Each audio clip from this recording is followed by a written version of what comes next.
आजकल एक नई समस्या क्रिएट हो गई है कि जो लोग जैसे लगभग मुझे लगता है कि 30 साल की उम्र के बाद ही जिनका वजन थोड़ा सा भी ज्यादा है, अगर वो थोड़ा सा चलने फिरने में या चलना फिरना मान लो थोड़ा कंफर्टेबल भी लगता है, थोड़ा सा जैसे 1 फीट ऊंचा पैर रख लिया, जैसे सोफे पे पैर रख लिया आपने, और फिर एक पैर रख के दूसरा पैर आप सोफे पर रखने के पहले जो पैर ऊपर आपने रखा हुआ है ना, उस पैर में आवाज सुनो। हाँ, जैसे एक पैर आपने ऊपर रखा, स्टेप कर लिया, ये रखा, अब दूसरे पैर को ऐसे करके उठाओ। अब जब उठाओगे तो इस वाले घुटने पे जितना वजन जाएगा, तब देखो घुटने में आवाज कैसी आ रही है। तो वो जो कर कर की आवाज जो आ रही है ना, ऐसा लग रहा है जैसे रेत है और 2 हड्डियां रेत पर ऐसे करके रगड़ रही हैं। वो आपकी इन हड्डियों में से जो ये मेनिस्कस है ना, ये गद्दी, इस गद्दी को घिसने का इतना बुरा काम हो रहा है आज कि धीरे धीरे करके, और ये 30 साल की उम्र के बाद ही चालू हो गया है। तो अब मतलब जैसे अगर 40 साल के आसपास पहुंच रहे हो तो ये मान लो कि specially in case of females तो और ज्यादा है ये समस्या। कि फीमेल्स में तो कैल्शियम की भी कमी हो रही है, विटामिन डी की भी कमी हो रही है। 40, 42 या 45 साल की उम्र में मेनोपॉज के जैसे सिम्टम्स आना चालू हो जाते हैं, तो कैल्शियम और ज्यादा कम होना चालू हो जाता है, तो जोड़ों में वैसे ही दर्द रहना चालू हो जाता है। इसके होने का सबसे बड़ा कारण एक तो वेट है। वजन अगर ज्यादा हुआ तो अगर यहां से कम वजन इस पे पड़ रहा है तब तक तो ये सह लेगा, लेकिन यहां से अगर वजन ज्यादा पड़ना चालू हो जाए ऐसे, तो ये हड्डी नीचे की हड्डी पे ज्यादा वजन डालेगी, और ऊपर और नीचे की हड्डी के बीच में क्या है, गद्दी। तो जब जैसे हम सिल और बट्टा जो होता है ना, उससे जब हम मिर्ची या टमाटर बीच में रख के बट्टे पे ज्यादा जोर लगा देते हैं ना, तो वो सब पिस के चटनी हो जाता है। तो अगर ऐसे मान लिया जाए कि ये आपकी सिल है और ये बट्टा है, और ये मान लो टमाटर और प्याज है आपका, तो ये पिस के सब चटनी हो जाना है इस मेनिस्कस को। अब इस मेनिस्कस की चटनी होने से अगर आपको रोकना है तो सबसे इफेक्टिव काम है कि ऊपर से वजन कम डालो। आप जैसे सिल और बट्टे पे ऐसे ऐसे करके घुमाओ, वजन ही मत डालो, तो वो टमाटर और मिर्च और प्याज वैसे के वैसे ही पड़ा रहेगा। ठीक है, तो ऊपर से वेट को कम कर दो। और दूसरा एक ऑप्शन यहां होता है कि अगर ये मांसपेशियां आपने मजबूत कर ली ये वाली, तो इन मांसपेशियों की मजबूती आपके सारे वेट को मांसपेशियां ले लेंगी, तो हड्डी ऊपर की हड्डी नीचे की हड्डी पे वेट नहीं डाल पाएगी। इसका मतलब कि जिन लोगों के पैरों में सूजन आने की समस्या है, उन लोगों के घुटने में दर्द होने की समस्या और ज्यादा कॉमन हो जाएगी। क्योंकि पैर में सूजन आने की समस्या और घुटने में दर्द होने की समस्या में एक कॉमन पार्ट रहेगा, वो है मांसपेशियों की कमजोरी। तो मांसपेशियों की कमजोरी को तो दूर करना कंपलसरी है, और मांसपेशियों की कमजोरी को दूर करने का सबसे बढ़िया साधन, अब जैसे जनरली लोग कहते हैं कि हमारे तो घुटनों में दर्द है लेकिन वजन ज्यादा है, टहल के वजन को कम कर देंगे, कतई नहीं होगा। टहल के अगर वजन कम करने की कोशिश करी ना, तो ये मान लो कि घुटने खत्म हो जाने हैं। ये उनके लिए है, जनरली लोग देखें तो ऐसा नहीं समझें कि भाई कि जिनका वजन ज्यादा नहीं है वो भी नहीं टहलें क्या। तो जिनका वजन भी ज्यादा नहीं है लेकिन घुटनों में ज्यादा दर्द है, तो मेरे हिसाब से तो उनको भी कम ही टहलना चाहिए।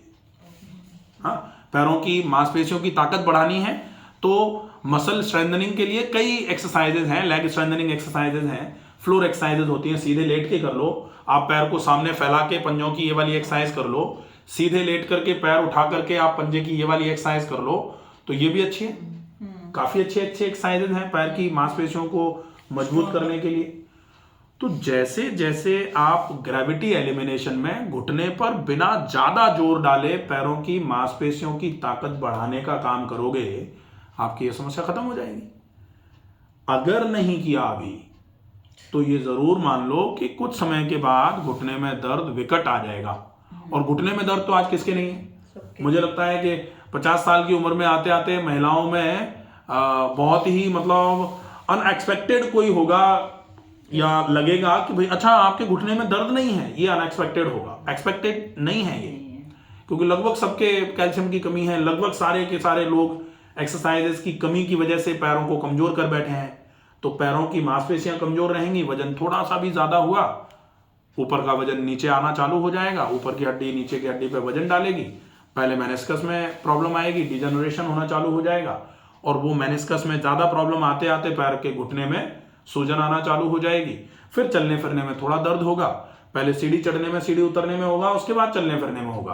पहले तो जमीन पर बैठ के उठने में सबसे ज़्यादा होगा, फिर सीढ़ी चढ़ने उतरने में, उसके बाद चलने फिरने में, फिर पालथी लगाने में भी आपको तकलीफ होना चालू हो जाएगी। ये चीज़ें क्रम के हिसाब से चलती हैं।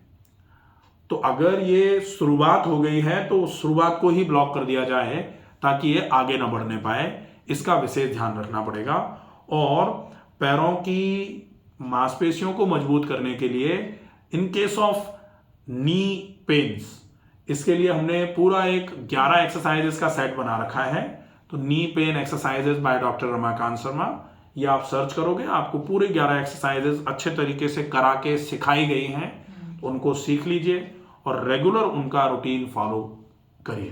तो एक तो ये हो जाएगा। दूसरा, वेट लॉस के लिए, तो वेट लॉस तो करना ही है, मेन मोटिव है। तो वेट लॉस के लिए क्या करना है?